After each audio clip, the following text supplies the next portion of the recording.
అందరికీ నమస్తే. ఈరోజు మనతో ఉన్నవారిని నేను పరిచయం చేస్తాను. వారు శ్రీ విష్ణుప్రసాద్ గారు. వారు గత కొన్ని సంవత్సరాలుగా భారతదేశ చరిత్ర మరియు ఇండియన్ ఎకానమీ దాని మీద మంచి రీసెర్చ్ చేస్తున్నారు. మనందరి మధ్యలో మన చరిత్ర గురించి చాలా విషయాల మీద మనకు ఒక అపోహ అవ్వచ్చు, అది ఉంది కదా, దాన్ని తొలగించే ప్రయత్నం చేద్దాం ఈరోజు. సో నిజమైన చరిత్ర ఏంటి, అసలు వాస్తవాలు ఏంటి అనేది ఈరోజు వారితో మాట్లాడి వాటి గురించి చర్చిద్దాం. సో నమస్తే విష్ణుప్రసాద్ గారు. నమస్తే Upender, pleasure to be here. Yeah, కొన్ని రోజుల క్రితం అనుకుంటా ఒక వీడియో చూశాను మీది యూట్యూబ్లో. దానిలో మీరు చరిత్ర గురించి డిస్కస్ చేయడం ఒక గంటన్నరేమో ఉండొచ్చు. చూసిన తర్వాత అనిపించింది నాకు అదే విషయాల్లో తెలుగులో ఎందుకు ప్రజెంట్ చేయాలి, తెలుగు ఆడియన్స్ కూడా తీసుకొద్దామని చెప్పేసి. సో అందుకని ఈరోజు మీతో చర్చించడానికి మొట్టమొదటిగా, నిజంగా చరిత్ర వక్రీకరించబడిందా? అసలు నిజమైన చరిత్ర అంటే ఇప్పుడు మనం చదువుతున్న చరిత్ర నిజమైన చరిత్ర కాదా? అంటే మన వాళ్ళు రాసిన చరిత్ర కూడా మీరు మీతో మాట్లాడిన తర్వాత ఏమనిపించింది అంటే కొన్ని ఎవరైతే రైటిస్ట్ అంటే రైట్ వింగ్ అని చెప్పేసి అంటారో వాళ్ళు కూడా కొన్ని తప్పిదాలు చేసినారనే విషయం మీ దగ్గర నుంచి వచ్చిన అనిపిస్తుంది నాకు. నిజమైన చరిత్ర చదువుతున్నామా మనం? చరిత్ర వక్రీకరించబడిందా అంటే వక్రీకరించబడింది. 200 సంవత్సరాల పాటు బ్రిటిష్ హెజిమనీ నడిచింది. సో బ్రిటిష్ వాడి అవసరాలకు అనుగుణంగా భారతదేశ చరిత్రను వక్రీకరించాడు అన్నది ఒక నిజం. అదృష్టవశాత్తు గత కొంతకాలంగా జదునా సర్కార్ గారు కావచ్చు, తుల్లో విశ్వనాథ్ సత్యనారాయణ గారు కావచ్చు, కోట వెంకటేశ్వరం గారు కావచ్చు, ఇట్లాంటి వాళ్ళు అనేక మంది చేసిన ప్రయత్నాల కారణంగా ఈరోజు రీసెంట్గా సీతారాం గోయల్ గారు లాంటి వారు కావచ్చు, సో మేబీ ట్విట్టర్ మాధ్యమంగా ట్రూ ఇండాలజీ లాంటి పేర్లు విని ఉంటాం. సో టుడే జనబాహుల్యంలో ఒక యాక్సెప్టెన్స్ అయితే వచ్చేసింది, whatever we're studying in the name of the history. ఈ రోజు మనం పాఠ్య పుస్తకాల్లో కావచ్చు, లేకపోతే వేరే మాధ్యమాల ద్వారా అక్బర్ ద గ్రేట్ లాంటివి కావచ్చు, స్వోర్డ్ ఆఫ్ టిప్పు సుల్తాన్ లాంటి ధారావాహికల ద్వారా కావచ్చు, ఏ చరిత్ర అయితే మనం ఎంతకాలం విన్నామో అది తప్పు. దీంట్లో నిర్బంధంగా ఒక అవగాహనకు వచ్చేసింది. కానీ అట్ ద సేమ్ టైం చరిత్రను చూసే పద్ధతి అందులో పెద్దగా లేదు. ఇంకా ఇందులో శత్రువు కృతకృత్యుడు అయ్యాడని అనిపిస్తుంది. అంటే ఉదాహరణకి మనం చరిత్ర అన్నదాన్ని పెద్దగా history has become an enterprise. And enterprise in the sense ఒక పద్ధతి ప్రకారంగా జరిగితే మాత్రమే, రాస్తే మాత్రమే ఇది హిస్టరీ అవుతుంది, లేకపోతే దీన్ని యాక్సెప్ట్ చేయము అనే ఒక హిస్టరీ ఎంటర్ప్రైజ్ కారణంగా మన చరిత్రని మన కోణంలో కాకుండా we started looking at our own history from an outsider perspective. అందుకే ఈ రోజు కూడా మనకు కొన్ని చాలా అపోహలు ఉన్నాయి. మీరు అన్నట్టు రైట్ వింగ్ పీపుల్ అన్నారు కదా, ఆ అపోహలు తొలగించే ప్రయత్నం లాస్ట్ టైం కొన్ని చేసే ప్రయత్నం చేసాం. ఓకే, సో మీరు అంటే మీతో చాలాసార్లు మాట్లాడిన తర్వాత నాకు తెలిసిన విషయం ఏంటంటే, మీకు చాలా నచ్చిన విషయం ఏంటంటే, అంటే చాలామంది అనుకుంటున్నారు ఏంటంటే అసలు మనం మొత్తం చరిత్ర తీసుకుంటే హిందూ రాజులు ఎప్పుడూ కలిసి ఉండలేదు. మీరు దాన్ని చాలా స్ట్రాంగ్గా ఆర్గ్యూ చేస్తారు. చాలా మనం చూస్తుంటే చరిత్ర, మన వాళ్ళు రాసిన చరిత్ర చూస్తుంటే కూడా అవును ఒక రాజుల మధ్య అసలు పొసిగేది కాదు అని చెప్పేసి అంటారు. మీరేమో దాన్ని అసలు నిరాకరణగా ఖండిస్తుంటారు. ఎందుకు అంటే నిజంగా హిందూ రాజులు కలిసి ఉన్నారా? యాక్చువల్గా ఇది నాకు నచ్చిన విషయం పక్కన పెడితే వాస్తవంగా ఏం జరిగింది. సో నిజంగా కలిసి ఉన్నారా? Yeah, what is the narrative that has been built over the years? The narrative says this: Hindu రాజులు ఎస్పెషల్లీ వాళ్ళు కొట్లాడుకున్న కారణంగా, బయటవాడు వచ్చినప్పుడు ఎవడు మనవాడు ఎవడు పరాయవాడు అన్న స్పృహ లేని కారణంగా, బయటవాడికి వీడు సహాయం చేసిన కారణంగా మనం పరాధీనం పాలయ్యాం. దీనికి మనం కొన్ని ఎగ్జాంపుల్స్ చెప్తుంటాం. మనం చెప్పే ఎగ్జాంపుల్స్, ఫేమస్ ఎగ్జాంపుల్స్ చాలా ఉంటాయి. దాంట్లో ఎన్ని చెప్తామండి, మహా అయితే ఒక 4-5 చెప్తుంది. దాంట్లో కొన్ని మీ ముందు కాదంటారు, అవి చెప్తున్నా, దానికి వస్తున్నా. అలెగ్జాండర్ భారతదేశంపై దండెత్తి వచ్చినప్పుడు తక్షశిలా రాజు అయినటువంటి అంబి ఆయనకి సహకరించాడు కాబట్టి పురుషోత్తముడు ఓడిపోయాడు, గెలిచాడు, కానీ ఆయన మాత్రం సహకరించాడు. అవును. ఇంకెక్కడైతే మళ్ళీ వెంటనే ఒక 1000 సంవత్సరాలు ముందుకు దూకి పృథ్వీరాజ్ చౌహాన్ వచ్చినప్పుడు ఆయన మామ పృథ్వీరాజ్ చౌహాన్ మహమ్మద్ గోరుతో పోరాడుతున్నప్పుడు ఆయన మామ అయినటువంటి రాజా జయచంద్ర అతనికి వెన్నుపోటు పొడిచాడు. లేకపోతే రాజా మాన్సింగ్ పేరు తీసుకుంటాం. మొత్తం ఒక 1500-2000 సంవత్సరాల చరిత్రను చూస్తే ఈ 3-4 పేర్లతోని మనం ఒక కంక్లూజన్కి వచ్చేసాము. ఏంటి అంటే భారతదేశంలో రాజులు వాళ్ళు కొట్లాడుకున్న కారణంగా ప్రత్యర్థికి లేకపోతే శత్రువుకి పని ఈజీగా అయిపోయింది. Now at this moment I can quote you off the hand 100 examples where Hindu kings have come together to fight the enemy. ఏ అలెగ్జాండర్ పేరైతే చెప్పి మీరు అలెగ్జాండర్ టైంలో తక్షశిలా రాజు temple, first of all these people who talk this nonsense to be fair. Takshashila రాజు ఏంటంటే తక్షశిల ఈ దేశంలో ఎప్పుడు కూడా ఒక రాజ్యం కానే కాదు, అదొక నగరం. అసలు రాజ్యం కాదానికి రాజు ఉండడం ఏంటి, వాడు శత్రువుతో చేయగలపడం ఏంటి, ఇది పక్కన పెట్టేస్తే అక్కడి నుంచి అదే అలెగ్జాండర్ దండెత్తి వచ్చినప్పుడు మాలవ, క్షుద్రక, యౌదయ, కట ఇట్లాంటి చిన్న చిన్న రాజ్యాలన్నీ కూడా ఫ్యూచర్లో ఇంకొకసారి ఇటువంటి దండెత్తే ఎవడు రాకుండా ఉండడం కోసం అని చెప్పేసి వాళ్ళు మ్యారేజ్ అలయన్సెస్ తీసుకున్నారు, నిత్యం కొట్టుకునే రాజ్యాలు. సో వయం పంచాధికం శతం persisted during the times of Mahabharata, during the times of Magadha, during the times of Alexander, during the times of Islamic. మీకు ఇంకొన్ని ఎగ్జాంపుల్ చెప్పగలుగుతా. The most barbaric race Huns ని ప్రపంచం మొత్తం చూసి అడిలిపోయింది. ఓకే, అటువంటి హూన్స్ ని ఎవరైనా టేమ్ చేశారంటే భారతదేశంలో టేమ్ చేశారు. టేమ్ చేసిన వ్యక్తి పేరు మనకు తెలుసా? యశోధర్మ, స్మాల్ కింగ్ ఆఫ్ మాల్వా. మధ్య భారత్లో మాల్వా నుంచి ఒక చిన్న ప్రదేశం నుంచి వచ్చిన రాజు అవంతిక, ఉజ్జయిని, మగధ పక్కన చిన్న చిన్న రాజ్యాలన్నింటినీ కలుపుకొని ప్రపంచంలో అత్యంత బార్బారికమైన జాతిని ఎదిరించగలిగాడు. ఇంకొంచెం మీద ముందుకు రండి, మొహమ్మద్ గజని కంటిన్యూస్గా దండెత్తి వస్తున్నప్పుడు ఓడిపోయినట్టు జైపాల మళ్ళీ వెంటనే ఓడిపోయిన నెక్స్ట్ టైం ఇమీడియట్గా ఢిల్లీ, కనంజీర్, కలంగిర్ ఇటువంటి రాజ్యాలన్నీ కలుపుకొని ఆయన చేశాడు. If you give me time I can quote you 100 examples where Hindus have come together to tame the enemy. Sorry, yeah, మీరు చెప్తున్నది చాలా హ్యాపీగా అనిపిస్తుంది, వింటుంటే అబ్బా చాలా గొప్పగా ఉంది అని అనిపిస్తుంది. కానీ అదే సమయంలో మీరు ఇంత చాలా బాగా చెప్తున్నారు, కరెక్టే, చాలా కలిసి ఉన్నారు అని చెప్పి. మరి ఇస్లామిక్ ఇన్వేషన్స్ జరిగి అది కనబడుతున్న చరిత్ర, ఎన్ని గుళ్ళు కూలగొట్టబడింది, ఎన్ని ఆవులు తెచ్చుకొని, ఎంతమంది ఆడవాళ్ళ మీద అత్యాచారాలు జరిగినాయి, ఇదంతా మనకు కనబడుతున్న చరిత్రనే కదా. సో మీరు చెప్పినట్టు కలిసి ఉంటే ఇన్ని సంవత్సరాలు ఎందుకు బానిసత్వంలో ఉంది ఈ దేశం? So first of all let's segregate the things. Islam చేతిలో మనం ఓడిపోయాం. Okay, let's think about it. For this you need to understand the history of Islam a bit and our history also. Islam ఎప్పుడు start అయిందండి? 570లో start అయింది. 622లో first war cry ఇచ్చారు జిహాద్ పేరు మీద. ప్రపంచాన్ని మొత్తం ఇస్లాం చేద్దామని చెప్పి వాడు బయలుదేరాడు. ఓకే, 636లో that was the first time when this statistics is very very important, especially from Hindu side. 636లో భారతదేశంలోని సింధు పైకి మొట్టమొదటిసారిగా దండెత్తుదామని వచ్చారు during the times of first Khalifa.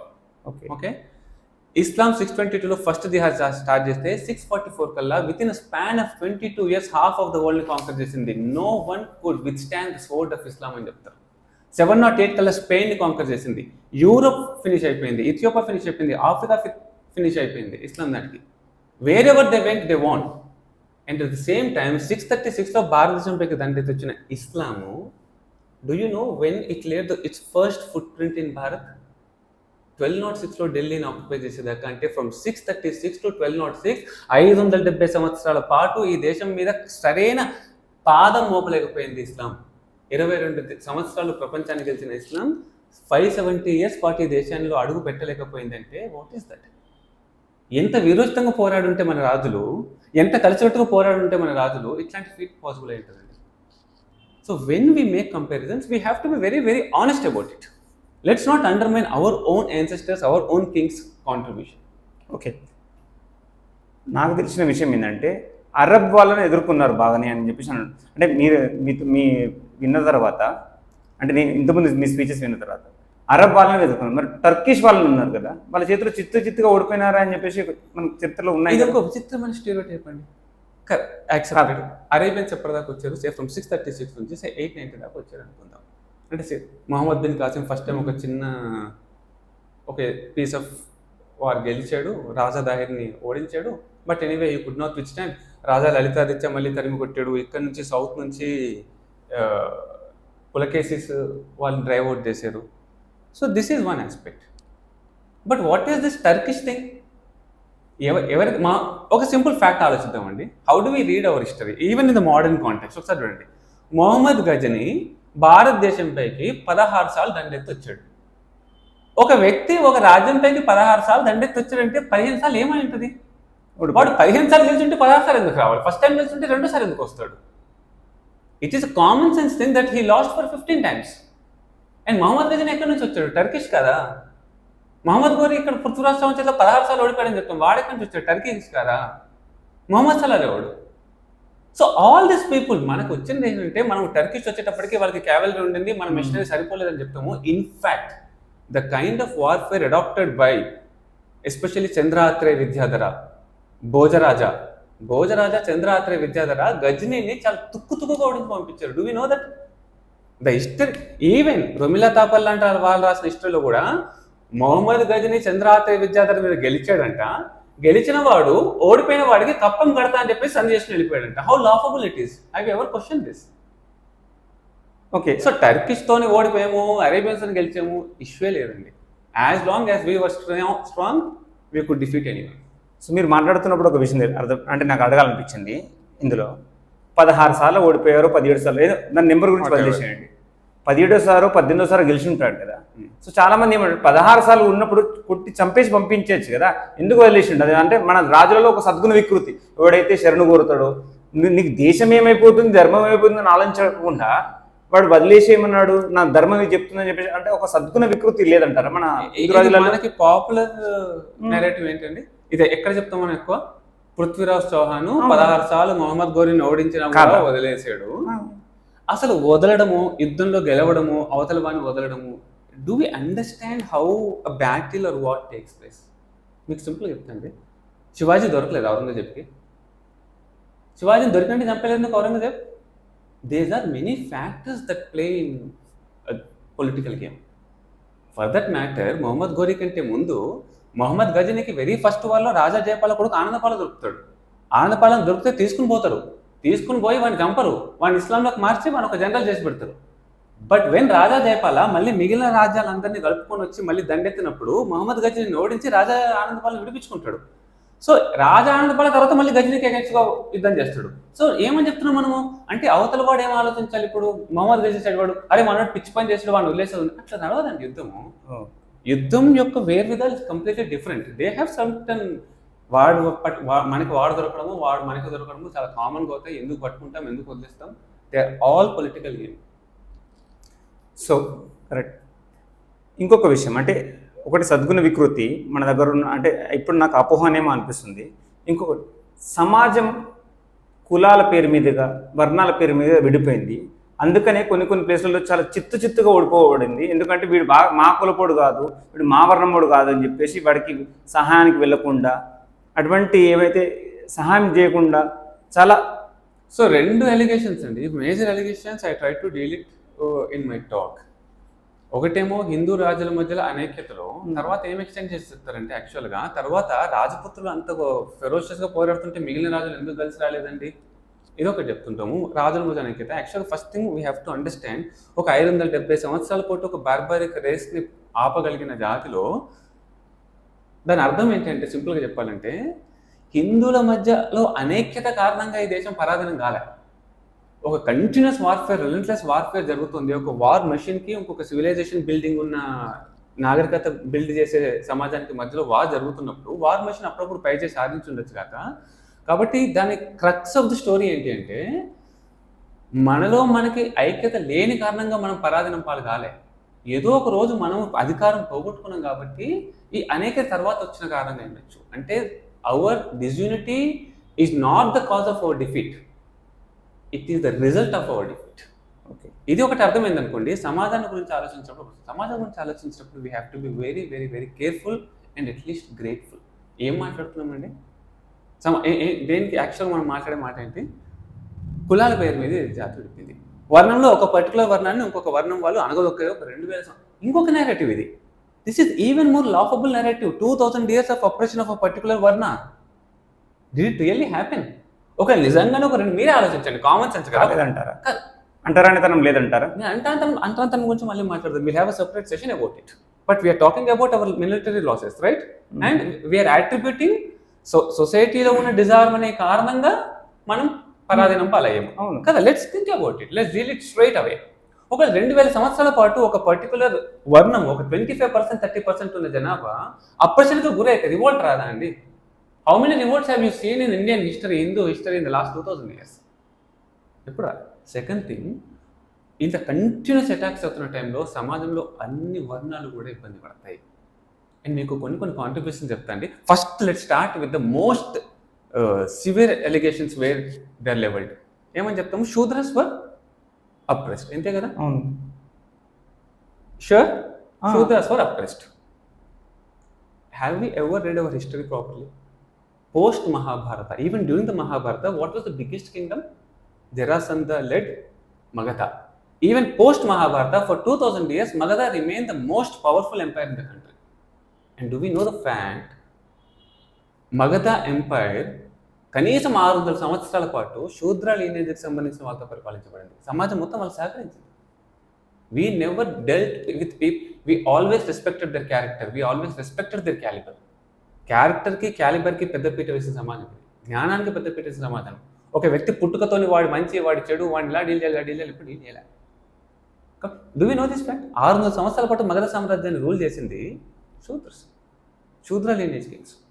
ఇంతెందుకండి, the most recent తీసుకోండి, Vijayanagara empire, the most prosperous. ఈ రోజు కూడా మీకు లివింగ్ టెస్టిమనీ కనిపిస్తారు హంపీకి వెళ్తే.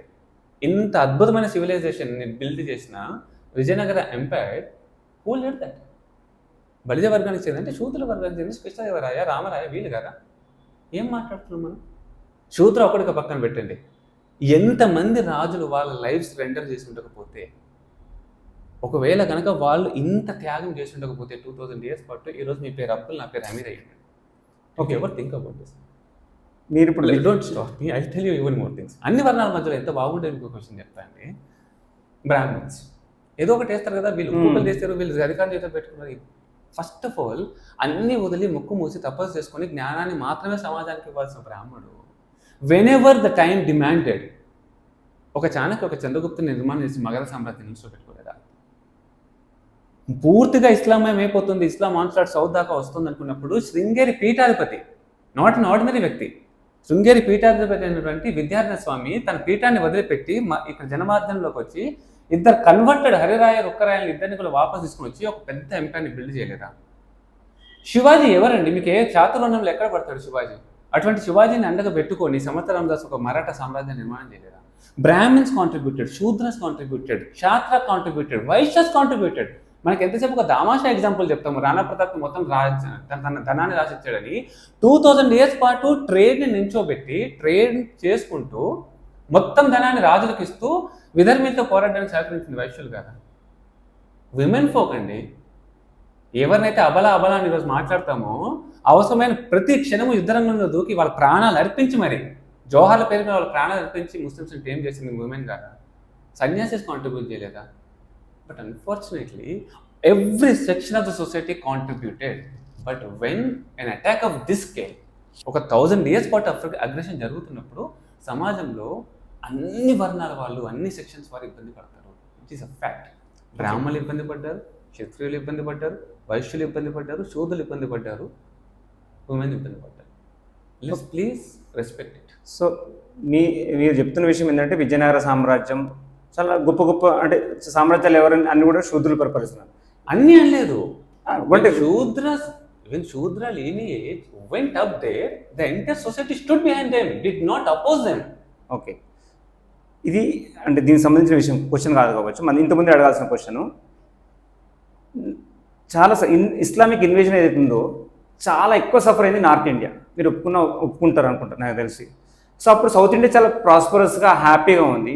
ఇక్కడ ఒక్క రాజు కూడా ఈ దేశమంతా నాదే అనే కల్పన ఉండుంటే సౌత్ ఇండియా నుంచి ఏదో మీరు అంటున్నటువంటి విజయనగర సామ్రాజ్యం కావచ్చు, కాకతీయ సామ్రాజ్యం, ఒక్కరైనా వెళ్ళేసి అరే నావాడు అక్కడ కాశ్మీర్లో పోరాడుతున్నాడు, నేను ఎందుకు పోయి వాళ్ళని ఒక ఎగ్జాంపుల్ చెప్తారా? అట్లా ఏమైనా హెల్ప్ చేసిన ఉన్నాయా? ఎగ్జాంపుల్ తర్వాత మాట్లాడదాం. Let's definitely talk about the examples, whether they could go, they could not go. నేను ట్విట్టర్లో ఒక హ్యాండిల్లో చదువుతుండే, అతను మొత్తం లిస్ట్ అంటే ఇది ఉండింది. అక్కడ నార్త్ వెస్ట్ లో అంత పెద్ద కిల్జీలు వచ్చారు, లోడీస్ వచ్చారు, ఇక్కడ నుంచి అప్పుడు కాకతీయ సామ్రాజ్యం చాలా స్ట్రాంగ్ ఉండే, తర్వాత విజయనగర సామ్రాజ్యం చాలా స్ట్రాంగ్ ఉండే, ఎందుకు సపోర్ట్ పోలేదు? దేశం అంతా ఒకటే అనుకున్నప్పుడు పోవాలి కదా. Do we understand how the battles take place? ఒకసారి ఆలోచించండి, బ్యాటిల్ ఎక్కడ అవుతుంది? నార్త్ వెస్ట్ లో ఎక్కడో వాయువ్య సరిహద్దులో అవుతుంది, ఇక్కడ ఎక్కడో సౌత్ నుంచి. వీళ్ళ బలం ఏంటి? అసలు మనది చతురంగ బలాలు అంటారు. మన స్ట్రెంగ్త్ వాజ్ ఎలిఫెంట్స్. కాకతీయ సామ్రాజ్యం కావచ్చు, విజయనగర సామ్రాజ్యం కావచ్చు, మీరు ఇప్పుడు కూడా వెళ్తే చూస్తే పెద్ద పెద్ద మదపటి ఏనుగుల్ని, యుద్ధ ఏనుగుల్ని ఎట్లా స్టోర్ చేసావో తెలుస్తుంది. అండ్ మనకి మోస్ట్ ఆఫ్ ద బ్యాటిల్స్లో మన విజయానికి కారణం ఏనుగులు. వీళ్ళు ఈ ఏనుగుల్ని, ఇంత పెద్ద సైన్యాన్ని, గుర్రాలని వేసుకుని నదులు వాడు అక్కడ అటాక్ చేసి ఉన్నాడు. Do we understand which is the distances? అసలు లాజిస్టిక్స్ వర్క్ అవుతాయా?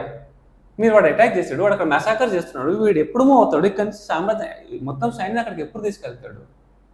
ఏదో అంటున్నాం, ఒక 1000 years తర్వాత పోస్ట్ మార్టం అనాలిసిస్ చేసి ఇక్కడ కూర్చొని జడ్జిమెంట్ చేస్తున్నాం మనం. ఆయన ఇట్లా చేసి ఇట్లా చేసి without even having the sense of distances, logistics. So అది చాలా ఏమంటారండి, very very bad stereotype only to malign Hindu society.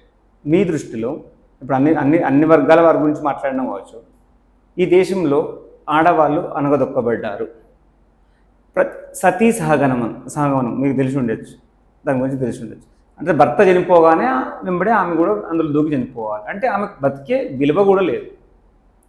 జోహార్ చేస్తారు, అంటే అందరు చనిపోయారు కాబట్టి మేము కూడా పెద్ద, అరే వీళ్ళకి బతికే హక్కు ఉండదా? నిజంగా చెప్పండి, అంటే ఉమెన్ సప్రెస్ జరిగిందా లేదా చరిత్రలో? మన రాజుల కొద్దిగా మీరు సరే సార్ ఎగ్జాక్ట్ కరెక్ట్ పాయింట్ తీసారు. సతీ సహగమనం గురించి will discuss some other time, but Jauhar is there. జరగలేదా?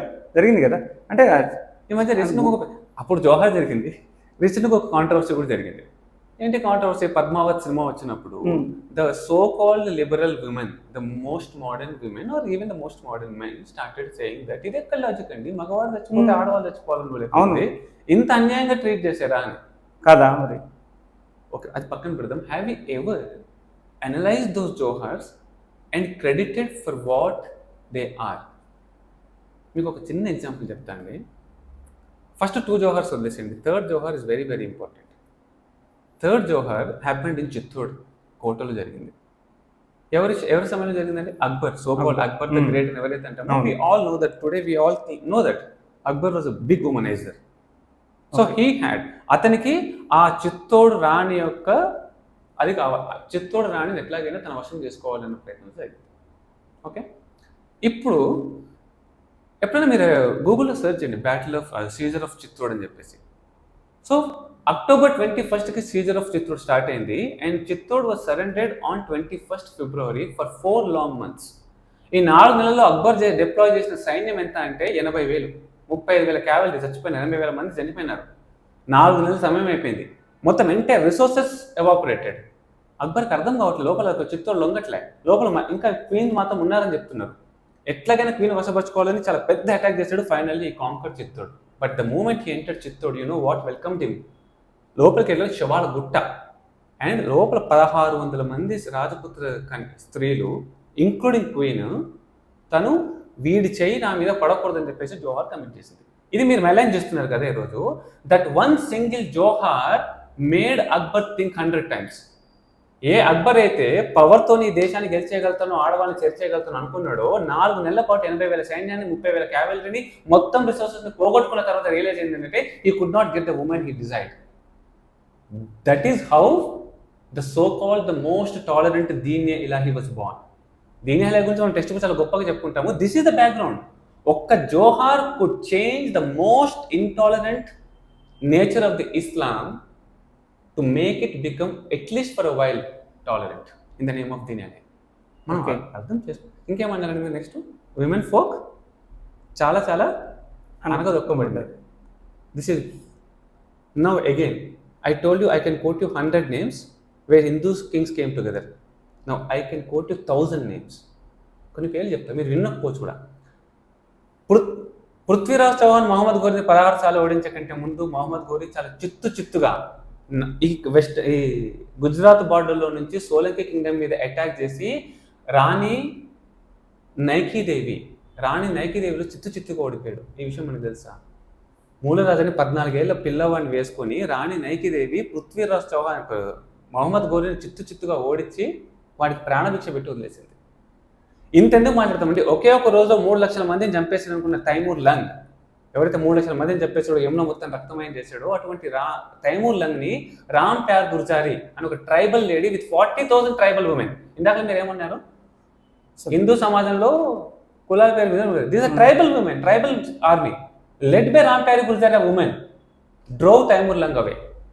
ఇందాక చెప్పే ఒక Jauhar could change the nature of the Islam. మీకు ఇంకొక ఎగ్జాంపుల్ చెప్తారు. రాణి భావశంకరి, మీరు పేరు విన్నారో లేదో కూడా తెలియదు. రాణి భావశంకరి వాజ్ క్వీన్ ఆఫ్ బెంగాల్లో ఒక ప్రావిన్స్ క్వీన్ ఉండే. దౌలత్ ఖాన్ అనే వాడిని పంపి అక్బర్ ఏమనుకున్నాడంటే ఎట్లయినా సరే బెంగాల్ని కొట్టేద్దాము, కాబట్టి ఫస్ట్ మేము ఏదైతే టెస్టింగ్ కింద వాళ్ళ ఒక నవాబ్ను పంపాడు. Rani Bhavashankari could sense the danger. So Daulat Khan మీద ఈమె ప్రొయాక్టివ్గా అటాక్ చేసి వాడిని చంపి వాడి తలకాయని తెగనరికి అక్బర్కి ఒక లేఖ పంపుద్ది తలతో పాటు. మిస్టర్ ఎంపరర్, నేను ఇంగ్లీష్ చెప్తున్నా, mister emperor most welcome to attack Bengal. Bengal మీదకి దయచేసి దండెత్తి రండి, కానీ దండెత్తి వచ్చేటప్పుడు ఇలాగే మీ తల రిసీవ్ చేసుకోవడానికి ఒకరిని ఢిల్లీలో పెట్టరండి అని చెప్పింది. This is the nature of Rani Bhavashankari. Have you ever heard of her name? నేను మీకు ఇంకొక ఛాలెంజ్ చేస్తున్నా అండి, ఇంకా ఎన్నైనా పేర్లు చెప్పగలుగుతా. In the 2000 years I can quote 1000 names where women, మన మహిళలు విదేశీ ఆక్రమణదారులకు వ్యతిరేకంగా పోరాడిన ఇన్స్టెన్సెస్ 1000 చెప్పగలుగుతా మీకు. Can you show me a single invading queen from Abrahamic religions? ఇస్లాంలో కావచ్చు, ఏదైతే మీరు ఈరోజు మాట్లాడుతున్నారో క్రిస్టియానిటీలో కావచ్చు, ఒక క్రిస్టియన్ క్వీన్ కానీ ఒక ఇస్లామిక్ క్వీన్ కానీ భారతదేశంకి దండెత్తిన ఒక క్వీన్ పేరు మీరు చెప్పగలుగుతారా? ఎవరు ఎట్లా ట్రీట్ చేశారండి విమెన్ని? ఓకే, సారీ, నేను I may be getting very excited. Okay, లేదండి. చివరిగా ఒక క్వశ్చన్, మీతో మాట్లాడిన తర్వాత చాలా పాజిటివ్గా, అంటే చరిత్ర అంటే చరిత్రలో ఇంత మంచి విషయాలు ఉన్నాయి తెలుసుకోవడానికి, ఇంత గొప్ప, అంటే చాలా ప్రైడ్గా కూడా అనిపిస్తుంది విన్న తర్వాత. మీరు ఒక్క విషయం చూడండి, మన గత చరిత్ర నుంచి తీసుకుని ఒక పాజిటివ్ విషయం, అంటే మన చరిత్రను చదువుతున్నప్పుడు చాలాసార్లు ఓడిపోయినామని బాధ అనిపిస్తుంటుంది, వీడి చేతిలో అనవసరంగా ఇట్లా అయిపోయింది, ఇట్లుండే అని చెప్పేసి అనిపిస్తుంటుంది చాలాసార్లు. ఒక పాజిటివ్ విషయం తీసుకోవాలనుకుంటే మన చరిత్ర నుంచి మీరు తీసుకునే విషయం ఏంటి? మన ఒక గత 2000 సంవత్సరాలు అనుకుందాం, అంతకుముందు చరిత్ర పక్కన పెట్టేసి ఇస్లాం ఇన్వేషన్ నుంచి అనుకుందాం. ఇస్లాం ఇన్వేషన్ నుంచి తర్వాత నుంచి మీకు పుష్యమిత్రుడి దగ్గర నుంచి తీసుకోండి. పుష్యమిత్రుడి దగ్గర నుంచి యవనులు దండెత్తి పుష్యమిత్రుడు తిరిగి వచ్చినప్పుడు అశ్వమేధం చేసినప్పటి నుంచి స్టార్ట్ చేస్తే మళ్ళీ మరాఠాస్ మళ్ళీ గాంధారాన్ని వెళ్ళి ఆక్యుపై చేసేదాకా. Okay, the kind of sense of urgency అంటే మీకు ఒక చిన్న విషయం, పెద్ద పెద్ద కింగ్డమ్స్ అండి, రోమ్ కావచ్చు, మెసోపోటేమియన్ కావచ్చు, ఇంకా పెద్ద పెద్ద కింగ్డమ్స్, ఇక్కడ టర్కీ కింగ్డమ్ కావచ్చు, ఒక పెద్ద Spanish for that matter, suppose of course వాళ్ళు 600 years తర్వాత మళ్ళీ తిరిగి పొందారు, కానీ ఒట్టోమన్ ఎంపైర్. ఒక చిన్న అటాక్ అయితే ఈజిప్షియన్ కావచ్చు, ఒక చిన్న అటాక్కి మళ్ళీ కనుమరుగైపోయిన సివిలైజేషన్స్ కొన్ని కోకొల్లలు ఉన్నాయి, కానీ ఎవ్రీ టైం మళ్ళీ కోలుకునే దాఖలాలు లేవు. కానీ భారతదేశంపై యుద్ధంలో గెలుపోవటంలో చాలా సహజం, ఒక యుద్ధంలో మీరు గెలుస్తే ఒక యుద్ధంలో మనం గెలవచ్చు, కానీ ఓడిపోయిన మరుక్షణం మళ్ళీ ఆ ప్లేస్ని రీగెయిన్ చేయడంలో sense of urgency shown by Hindu kings is unmatched in the world. Okay, not even 10 years. 712లో మొహమ్మద్ బిన్ కాసిం గెలిచాడు, 720లో లలితా చక్రవర్తిని కొట్టేశాడు. 999లో మొహమ్మద్ గజని దండెత్తి వచ్చాడు, 1021లో he was driven out. Salar Mahmud 1,00,000 army వేసుకుని వచ్చాడు. ఇందాక మనం అనుకున్నాం కదండి హిందూ కింగ్స్ ఎప్పుడు యునైటెడ్గా లేరని. మళ్ళీ I'm coming back to that. Suhel Dev ఎప్పుడన్నా this is one of the best battle you should read, battle of Bahraich. Salar Masood Mohammed Ghazni nephew, వాడు భారతదేశంకి మళ్ళీ దండెత్తి వచ్చాడు వీళ్ళు కొడతానని చెప్పేసి ఎంత టాక్టిఫుల్గా చేశారంటే, అక్కడ నుంచి వాడు దండెత్తి వస్తుంటే ఇక్కడున్న హిందూ కింగ్స్ అందరూ కూడా సరెండర్ అయిపోయారు. మేము నీతో నీ అంత గొప్పవాడు ఎవరు లేడో నువ్వు రా అని. వాడు కళ్ళు నెత్తికెక్కి ఎట్లాగైనా సరే నాకు ఆపేవాడు ఎవడు అని చెప్పేసి లోపల దాకా వచ్చాడు. ఎక్కడ దాకా వచ్చాడు? మీరట్ బహ్రేచ్ దాకా తీసుకొచ్చారు. He started thinking that Hindu kings have surrendered to me. Then all Hindu kings came together, encircle చేశారు. ఒక్క సైనికుడు అంటే ఒక్క సైనికుడు మళ్ళీ బయటకు పోవాలి. సో ఇట్లాంటి ఇన్సిడెంట్స్ కోపలంటే, but the sense of urgency shown by Hindu kings is unmatched. చాలా మంచి విషయాలు చెప్పారు. చాలా అంటే వినని పేర్లు కూడా నేను తెలుసుకున్నా. ఉమెన్ ఫోక్స్ గురించి కావచ్చు, మీరు చెప్పిన విషయాలు కావచ్చు, అంటే హిందూ యూనిటీ లేదు అని చెప్పేసి అనుకునే వాళ్ళకు మీ ఏదైతే మాటలు ఏవైతున్నాయో చాలా అద్భుతమైనటువంటి అంటే ఇన్ఫర్మేషన్ ఇస్తుందని అనుకుంటున్నాను. మళ్ళీ నెక్స్ట్ ఎపిసోడ్లో కలుద్దాం. సో తప్పకుండా చాలా మంచి విషయాలు షేర్ చేసుకున్నారు.